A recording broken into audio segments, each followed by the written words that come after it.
Easter, how did such a sacred moment, full of sorrow and glory, become a season of bunnies and painted eggs? To find the answer, we must look to Jesus of Nazareth, to Emperor Constantine, and even to President Rutherford B. Hayes. It began with a miracle that split the world in two. A stone rolled away, an empty tomb bathed in dawn's first light. Easter, the holiest day on the Christian calendar, is more than a celebration. It is a declaration. He is risen. The Gospels speak of a man named Jesus of Nazareth, not just a teacher, not merely a prophet, but the very Lamb of God. Knowing his hour had come, he entered Jerusalem on a donkey during Passover. That sacred festival remembers how the God of Israel delivered his people from slavery in Egypt. In an upper room, he broke bread with his disciples and shared the cup. That same night, darkness crept in. Betrayed by a friend, arrested in the garden, Jesus stood trial under torchlight.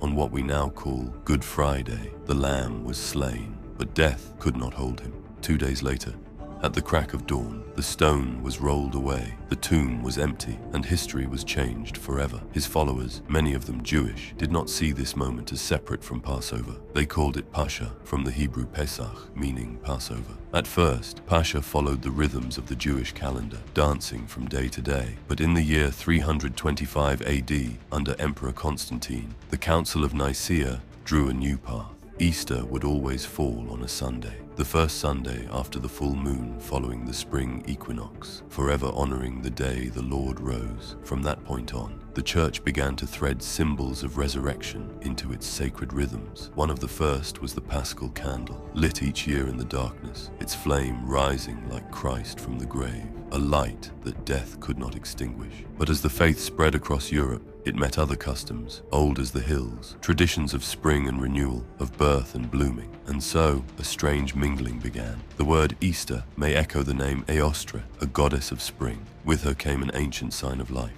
the egg.